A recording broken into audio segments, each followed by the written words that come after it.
Okay, music fans, welcome back to the Real Music Observer. My name is Dave, observing real music in real time for real people just like you and me. Steve Augeri, from 2000 and 2001, I've been listening to some of his live performances with Journey at that time and completely blown away. Now, I know this may be old news. You've already heard this stuff. I've kind of found that there are two types of Journey fans. There are Journey fans that really fell off the turnip truck when Steve Perry said that he was no longer going to be touring because of his hip injury, although he didn't actually say that. The band just waited and waited and waited and eventually moved on and picked Steve Augeri. At that time, most of the, what I would say, legacy fans probably flew the coop and decided that they weren't coming back. There are a group of people, though, I like to call them the album-oriented rock, melodic rock, or super hardcore Journey people who said, you know what, I want to hear what this band sounds like with a new singer. And lo and behold, Augeri takes the reins. Augeri was more or less selected because Jonathan Cain's wife at the time remembers the band Tall Stories and says, hey, let's give this guy a call. And you've probably seen the documentary where he's working at the Gap at the time and is more or less plucked out of anonymity, okay, to become Journey's lead vocalist. And the results, I have to say, early on are absolutely stunning and breathtaking.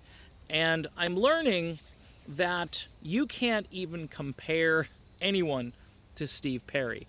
And personally, I'll compare anyone I want to anyone I want to. It's what I do. It's my channel, and I tend to be fairly opinionated.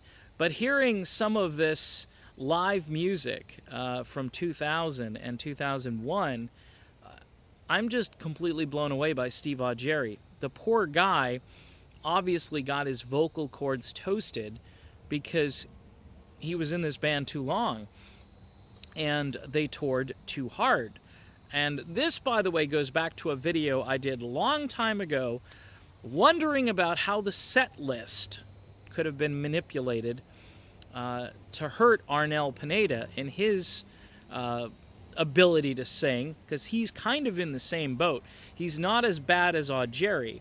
And I've come to the grand conclusion, which I've already talked about, is that the set list in general, the one that they've had for years, the one that they've decided is the best set list for the fandom out there, the problem is it's not the best set list sung over and over again, night after night, for the singer, whoever that might be. Maybe Perry saw that handwriting on the wall and said, nope, I'm not going to get my vocal cords toasted and go out being humiliated. In a sense, Augeri, who is cruising right along, all of a sudden, he can't sing. And then Jeff Scott Soto is asked to fill in, and for a brief moment was asked to become the lead singer of Journey. And then that rug was pulled out from under Jeff Scott Soto. Look, Soto didn't sound like a Perry or an Augeri or even an Arnel. Jeff had his own thing.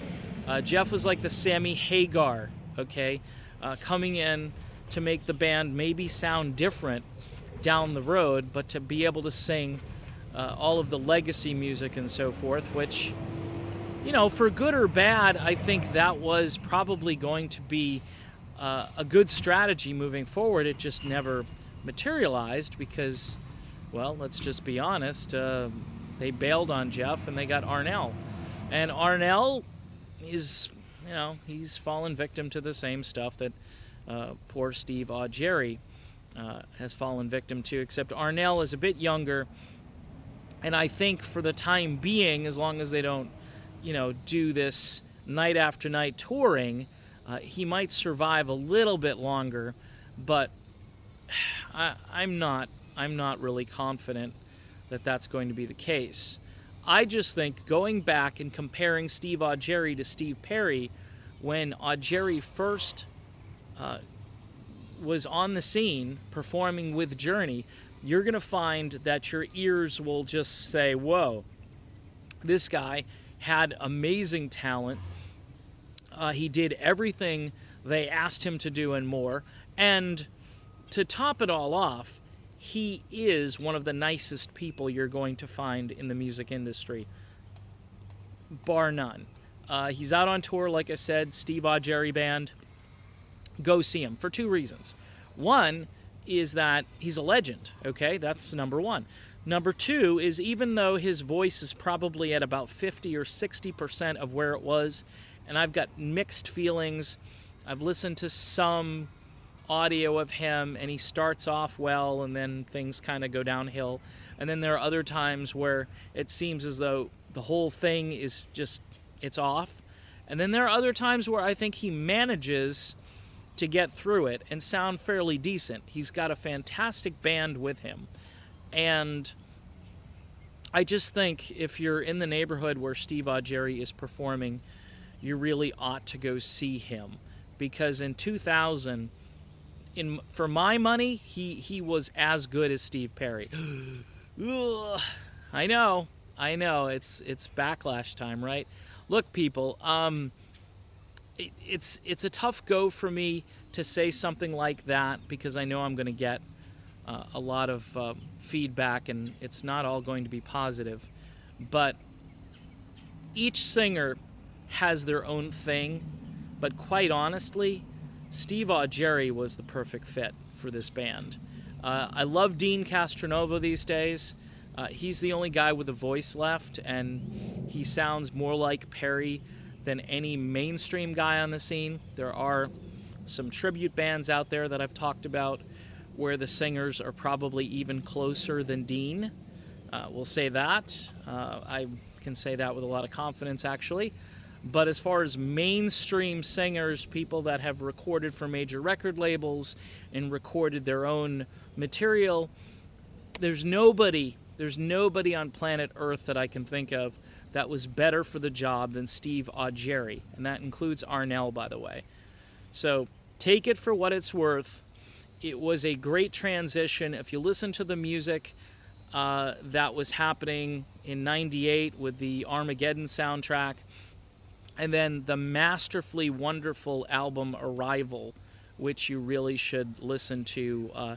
Even you old school Journey fans that stopped when Perry left, you really need to give Arrival a listen to and then judge for yourself. And if you can find this audio that I found on YouTube from December of 2000 with Augeri singing live, it'll blow you away.